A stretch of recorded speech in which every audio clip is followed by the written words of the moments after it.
Ladies and gentlemen, guten Tag and welcome back to Quarter of a Note, or as we say in German, Quarter von ein Note. In today's video, we'll be continuing from our last episode.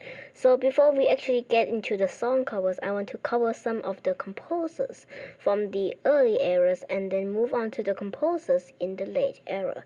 In the first composer we'll be talking about that has a big influence not only on classical music in this day, but also on rock and pop music. We're going to talk about Johann Sebastian Bach. That's right, ladies and gentlemen, Bach, the writer of the suites, the writer of the toccatas, the writer of preludes, fugues, and 200 cantatas, and the Brandenburg concertos, and going so forward. We'll be talking about his biography, his life, and what influenced his music. So, let's start, of course, with the life of Bach. Bach was born in the 21st of March. Now, this is debatable, as some sources say he was born on the 30th of March in 1685 in Eisenach, Germany, in the state of, to this day, present day, the state is Thuringen in Germany.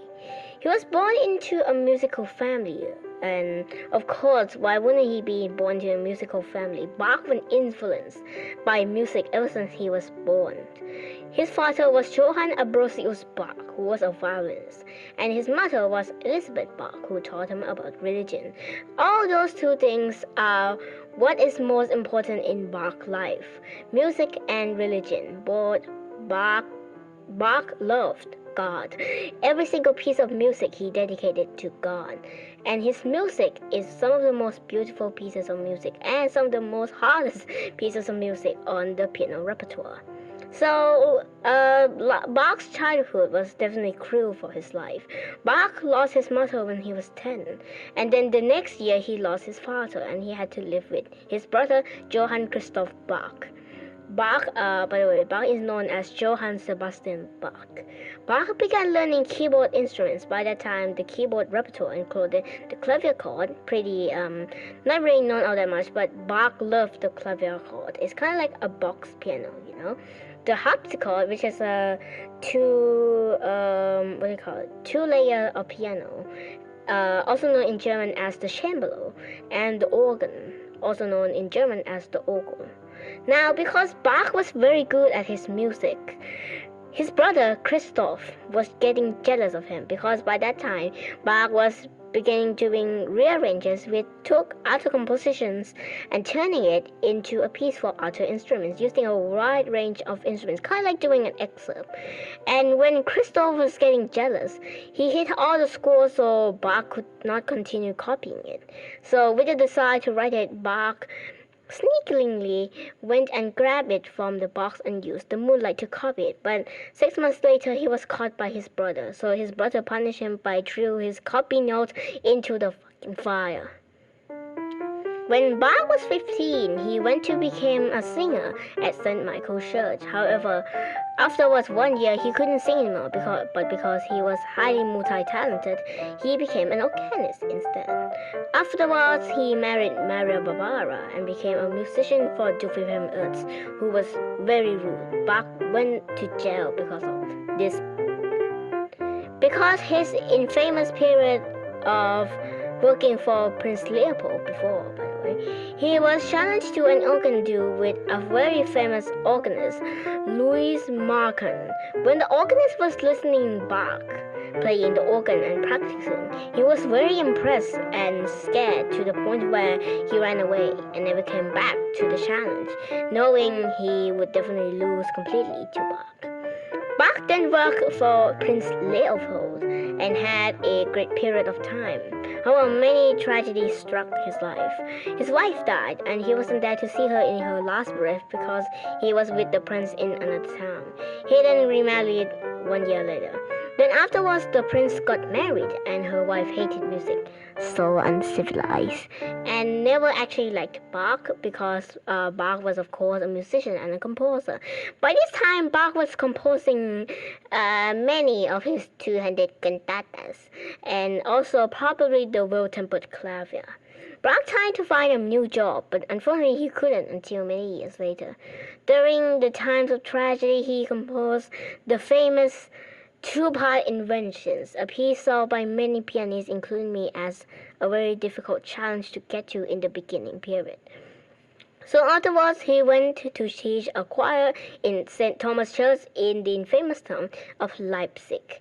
In the end period was filled with tragedy, as Bach was blind, and when he was writing his song, he would have to speak to his son for his sons to write it for him, kind of like how Mozart did with his Requiem.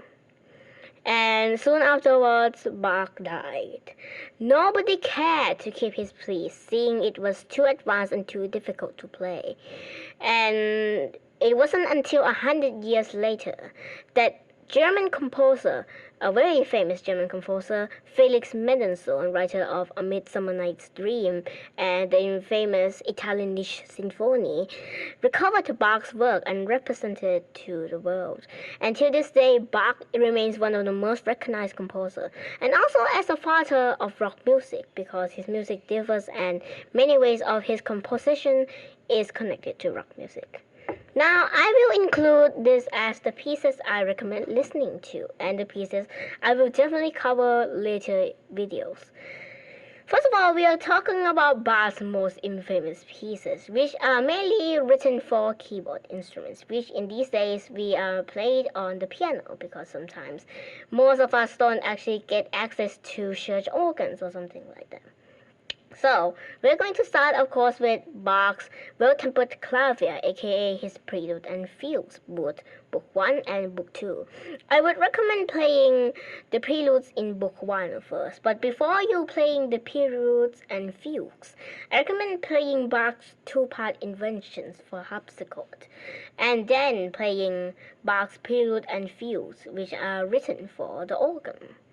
Soon afterwards, after you master of this, your fingers will be in pretty good shape, and when you listen to them, you can actually use that as a training for your music theory knowledge, because you can actually separate each lines, seeing which lines are more important and which place is the melody, whether the left hand or right hand is a melody in this period or something like that.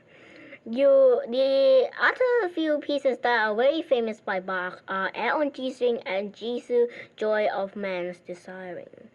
The suites by Bach are also pretty good, including the French suite, the Crystal suite, and also his infamous cello suites, which are all very good. His sonatas include the sonatas and partitas for the flute, and the ones for the violin as well.